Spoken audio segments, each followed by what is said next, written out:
हर trader ये गलती करता है। एमएसीडी, आरएसआई, मूविंग एवरेज, ये सब इंडिकेटर्स देखकर ट्रेड करता है, लेकिन फिर भी 90% लोग कंसिस्टेंटली लॉस में रहते हैं।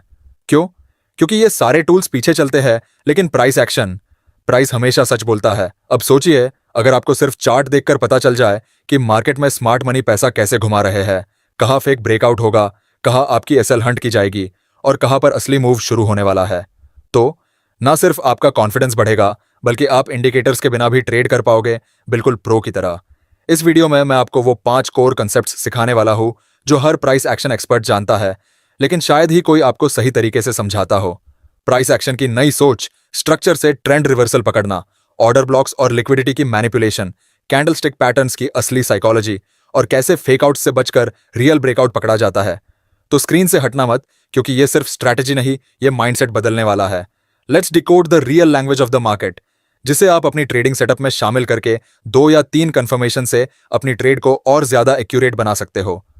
प्राइस एक्शन में स्मार्ट मनी से बचना बहुत जरूरी है, कैसे बचना है और स्मार्ट मनी के साथ कैसे एंटर होना है, यह भी समझाऊंगा। पहले एक नजर डालते हैं प्राइस एक्शन पर नए नजरिए से। प्राइस एक्शन का मतलब केवल ये नहीं कि चार्ट पर सपोर्ट रेजिस्टेंस की 2 लाइन खींचकर स्क्रीन के सामने बैठ गए या फिर इंगल्फिंग कैंडल देखकर ट्रेड पर सवार हो गए। प्राइस एक्शन असल में है मार्केट पार्टिसिपेंट्स के इमोशंस को लाइव चार्ट पर डिकोड करना। हर कैंडल डर, लालच, उम्मीद या घबराहट का नतीजा है प्राइस एक्शन।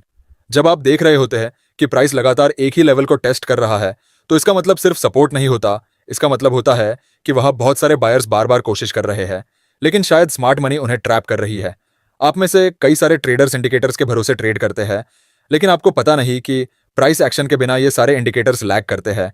ये तब सिग्नल देते हैं जब प्राइस मूव कर चुका होता है। इंडिकेटर्स, चाहे वो आरएसआई हो, एमएसीडी हो या सुपर ट्रेंड, सब पीछे चलते हैं। एग्जाम्पल के लिए, आरएसआई आपको ओवरबॉटेड तब दिखाएगा जब मार्केट पहले ही काफी ऊपर जा चुका होता है। क्रॉसओवर तब देता है जब मोमेंटम निकल चुका होता है। अब आप बोलोगे कि तुम भी तो अपनी वीडियोस में इंडिकेटर्स के बारे में बताते हो, लेकिन मैं आपको 2 या 3 कंफर्मेशन के साथ ही ट्रेड प्लान करने को कहता हूं, क्योंकि प्राइस एक्शन एक चीज से नहीं चलता। एक प्रो ट्रेडर हमेशा प्राइस एक्शन कॉम्बो बना के ही ट्रेड में एंटर होता है। प्राइस कभी झूठ नहीं बोलता। अगर स्मार्ट मनी कोई लेवल डिफेंड कर रही है, तो प्राइस वही दिखाएगा। इंडिकेटर्स उस एक्शन को कुछ कैंडल्स बाद में दिखाएंगे, तब तक एंट्री लेट हो चुकी होगी। इसलिए स्मार्ट ट्रेडर्स इंडिकेटर्स पर डिपेंड नहीं होते, वो प्राइस को लीड करते हैं। इंडिकेटर्स यूजफुल है, लेकिन उन्हें मास्टर तभी कर पाओगे जब पहले प्राइस की भाषा समझोगे। कैंडल्स आपको वो बता देते हैं जो इंडिकेटर्स छिपा लेते हैं, और यही है प्राइस एक्शन, एक सीधा रॉ तरीका मार्केट को पढ़ने का, बिना किसी फिल्टर या डिले के। अब हम प्राइस एक्शन की सबसे ताकतवर तकनीक पर आ रहे हैं, स्ट्रक्चर बेस्ड प्राइस एक्शन, यानी वो तरीका जिससे आप सिर्फ चार्ट स्ट्रक्चर देखकर ही ट्रेंड की दिशा, ब्रेकआउट का इरादा और रिवर्सल का इशारा पकड़ सकते हैं, बिना किसी इंडिकेटर के। अगर आप सिर्फ ये समझ जाएं कि चार्ट पर हायर हाई और लोअर लो क्या कह रहा है, तो यकीन मानिए आप 70% नकली सिग्नल्स से खुद को बचा सकते हैं। और जो मैं अब बताने जा रहा हूं, वो शायद आपके ट्रेडिंग करियर का टर्निंग पॉइंट हो। आपने बहुत सारे ट्रेडर्स से सुना हायर हाई, हायर लो, लेकिन से सिर्फ लाइनें या स्विंग पॉइंट्स नहीं है। असल में ये बायर्स और सेलर्स की लड़ाई का नतीजा है। इसमें भी बेसिक और एडवांस 2 पार्ट है। बेसिक में हमारा हायर हाई हायर लो और लोअर हाई लोअर लो आता है, और एडवांस में आता है ब्रेक ऑफ स्ट्रक्चर और चेंज ऑफ कैरेक्टर। पहले बेसिक समझते हैं। जब प्राइस पिछले हाई से ऊपर जाता है, जो हमारा हायर हाई होता है, और फिर गिरकर पिछले लो से ऊपर रुकता है, तो ये हमारा हायर लो बनता है। चार्ट पर इसी को देखकर एक स्ट्रॉन्ग अपट्रेंड का पता लगाया जाता है। इससे पता चलता है कि मार्केट का कंट्रोल बायर्स के हाथों में है, जो हर हायर लो पर खरीदारी कर रहे हैं। वही जब प्राइस सीढ़ियों के जैसे प्राइस नीचे गिरता है, तो नीचे वाले स्विंग को लोअर लो बोलते हैं, और प्राइस फिर इसी लोअर लो से ऊपर जाता है, लेकिन पिछले हाई तक नहीं पहुंचता, और ये हमारा लोअर हाई कहलाता है। इससे पता चलता है कि सेलर्स मार्केट पर हावी है, जिससे प्राइस एक स्ट्रांग डाउन ट्रेंड में है, मतलब सेलर्स जोर शोर से लोअर हाई पर बिकवाली कर रहे हैं। अब थोड़ा गहराई में चलते हैं और जानते हैं ब्रेक ऑफ स्ट्रक्चर के बारे में। जब प्राइस अप ट्रेंड में मूव करता है और हायर हाई हायर लो बनाता है, जिसमें प्राइस अपने हायर हाई को तोड़ तोड़कर अप ट्रेंड को कंटिन्यू रखता है, तो इसे हम ब्रेक ऑफ स्ट्रक्चर कहते हैं। इसे अच्छे से एनालिसिस करके ट्रेडर्स अप ट्रेंड में हर हायर लो पर बाय करते हैं।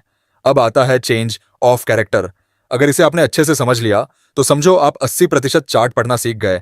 आप चुटकियों में समझ सकते हैं कि प्राइस कहां से रिवर्स हो सकता है।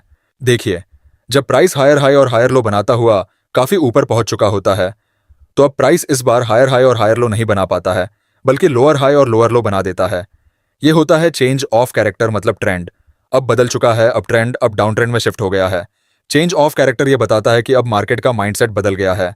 अब आता है असली सवाल कि चेंज ऑफ कैरेक्टर को ट्रेड कैसे करना है, स्ट्रेटजी कैसे बनानी है।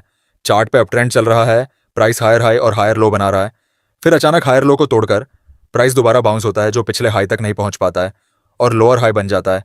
अब प्राइस और हल्का सा नीचे आकर स्विंग बनाता है जिससे लोअर लो बनता है। अब चार्ट पर चेंज ऑफ कैरेक्टर हो चुका है, मतलब ट्रेंड रिवर्स हो चुका है। अब आपको ट्रेंड रिवर्सल कंफर्म हो चुका है और यही वो जगह है जहां आप हर लोअर हाई स्विंग से शॉर्ट ट्रेड प्लान कर सकते हैं।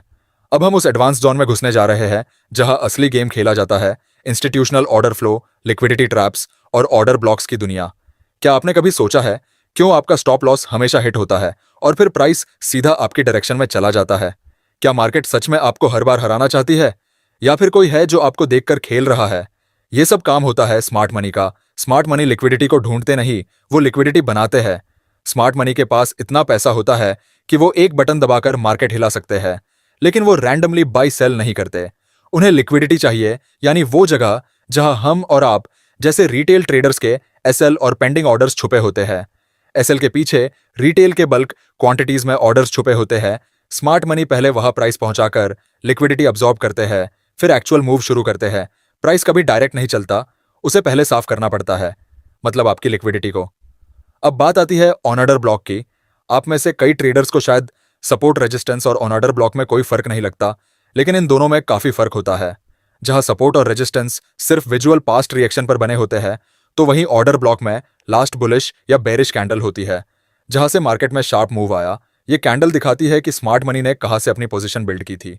अब बढ़ते हैं अगले पॉइंट की तरफ जहां से एक बिगिनर ट्रेडर प्रो बनना शुरू करता है। इमेजिन करो, आपने चार्ट पर एक बुलिश एंगल्फिंग कैंडल देखी, आप एक्साइटेड हो गए, बाय करो। लेकिन अगले ही 5 मिनट में प्राइस उल्टा गिरना शुरू हो गया और आप सोचते रह गए, एंगल्फिंग तो बुलिश होता है ना। यही होता है जब आप पैटर्न देखते हो लेकिन कंडीशन को इग्नोर कर देते हो। कैंडलस्टिक की ताकत उसकी लोकेशन और मार्केट स्ट्रक्चर से आती है, सिर्फ उसके शेप से नहीं। ट्रैप जोन्स और फेक आउट्स की पहचान, ये वो टॉपिक है जो हर रिटेल ट्रेडर को समझना चाहिए, क्योंकि सबसे ज्यादा पैसा यही गवाया जाता है। प्राइस रेजिस्टेंस जोन पर पहुंचता है, एक बड़ी बुलिश कैंडल बनती है, रिटेल ट्रेडर्स एक्साइटेड हो जाते हैं, ब्रेकआउट आ गया, बाय करो। लेकिन अगले ही मोमेंट प्राइस वापस उसी रेजिस्टेंस के नीचे गिर जाता है और स्टॉप लॉस हिट हो जाता है। यही होता है फेक ब्रेकआउट, जिसे कहते हैं लिक्विडिटी ग्रैब या ट्रैप। क्योंकि स्मार्ट मनी जानते हैं कि रेजिस्टेंस पर रिटेलर्स देंगे और एसएल थोड़े उगे, तो वे प्राइस को थोड़ा ऊपर ले जाकर एसएल को हंट करते हैं, फिर वापस नीचे गिराते हैं। इस प्रोसेस को कहते हैं स्टॉप लॉस हंटिंग या लिक्विडिटी स्वीप। आपको कैसे पता चलेगा कि कोई मूव ट्रैप है या रियल ब्रेकआउट? इन 4 पॉइंट्स में समझते हैं। पहला, फेक मूव में प्राइस ब्रेकआउट के बाद तुरंत रेजिस्टेंस के नीचे वापस आता है। रियल ब्रेकआउट में प्राइस रेजिस्टेंस पर रीटेस्ट करता है या स्ट्रॉन्ग मोमेंटम रखता है। दूसरा, लो वॉल्यूम फेक ब्रेकआउट का संकेत, हाई वॉल्यूम जेन्युइन इंटरेस्ट का संकेत। तीसरा, सुबह 9:15 से 10 बजे के बीच में अक्सर ट्रैप्स बनते हैं। चौथा, क्या price previous supply demand zone से रिजेक्ट हुआ है? अगर ब्रेकआउट जोन से पहले कोई बड़ा ऑर्डर ब्लॉक है तो फेक आउट का खतरा ज्यादा है।